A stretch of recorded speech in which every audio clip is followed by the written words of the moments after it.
রেস্টুরেন্টের মতন পমফ্রেট ভাপা বাড়িতে বানাতে চান, তাহলে এই রেসিপিটা একদম আপনাদের জন্য।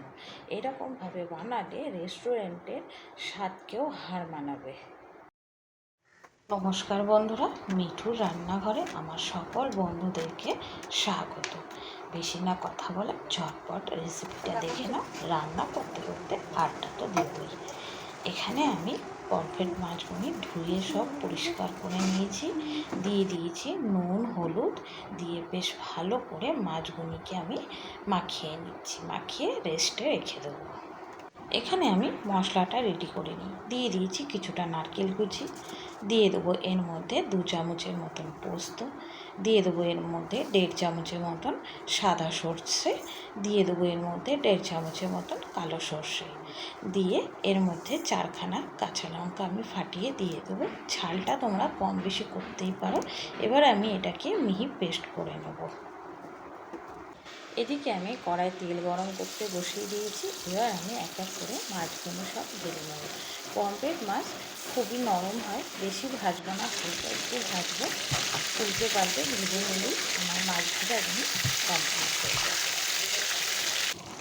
এখানে দেখো মাছ ভাজাগুনি হয়ে গেছে। এবার আমি মাছ ভাজাগুনি অন্য একটা পাত্রের মধ্যে তুলে রেখে দেবো। আর বাকি যে মাছগুনি আছে আমি আস্তে আস্তে এপিট ওপিট করে সব কটা মাছ খুব ভালো রকমভাবে সুন্দর করে ভেজে তুলে নেব। এখানে তোমরা দেখতেই পাচ্ছ মাছ ভাজাগুনি আমার একদম কমপ্লিট হয়ে গেছে। এবারে আমি ওই তেলের মধ্যে দিয়ে দেবো অল্প একটু কালো জিরে। এখানে কালো জিরেটা খুব ভালো রকমভাবে ভাজা হয়ে গেছে। এবারে আমি পেস্ট করে রাখা মশলাটা দিয়ে দেবো, দিয়ে খুব ভালো করে নাড়াচাড়া করে কষিয়ে নেব। যখন মশলাটা কষানো হবে তখন গ্যাসের আঁচটা লো টু মিডিয়াম রেখে কষাবে, তাহলে মশলাটা খুব ভালো রকমভাবে কষানো হবে। এবারে আমি এর মধ্যে দিয়ে দেবো হলুদ গুঁড়ো আর দিয়ে দেবো স্বাদ মতন নুন, দিয়ে খুব ভালো করে সুন্দরভাবে মশলাটাকে নাড়িয়ে চাড়িয়ে কষিয়ে নিতে হবে। মশলাটা ততক্ষণই কষাতে হবে যতক্ষণ না মশলার থেকে তেলটা আলাদা হয়ে যাচ্ছে। এবার আমি এতে দিয়ে দেবো মশলার বাটি ধোয়া জলটা, দিয়ে খুব ভালো রকম আরও একবার নাড়িয়ে চাড়িয়ে সুন্দর করে কষিয়ে নিতে হবে। তোমরা এখানে দেখতেই পাচ্ছ মশলা দিয়ে কতটা পরিমাণে তেল ছেড়েছে।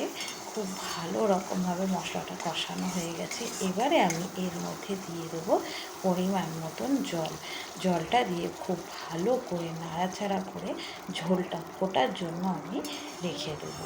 এবারে আমি খুব ভালো করে এটাকে নাড়াচাড়া করে দিলাম। এখানে আমার ঝোলটা খুব ভালো রকমভাবে ফুটে গেছে। নুনটা দেখে আমি এর মধ্যে আরও একটু নুন দিয়ে ভালো করে নাড়াচাড়া করে দিলাম। এখানে দেখো ঝোলটা আমার একদম রেডি হয়ে গেছে। এবারে আমি ভেজে রাখা মাছগুলিকে এক এক করে ঝোলের মধ্যে দিয়ে মিনিট 5 খুব ভালো রকমভাবে ফুটিয়ে নেব। নিয়ে এটাকে আমি নামিয়ে দেবো। দিয়ে দিলাম এর মধ্যে আমি ছেঁড়া কাঁচা লঙ্কা। এখানে আমার পমফ্রেট মাছের ভাপাটা একদম রেডি। এরকম সুন্দর সুন্দর রেসিপি দেখার জন্য আমার পেজটিকে ফলো করতে হবে। আর যদি রেসিপিটা ভালো লেগে থাকে তাহলে আমাকে কমেন্টে একদম জানাতে ভুলবে না। আজকে আসি।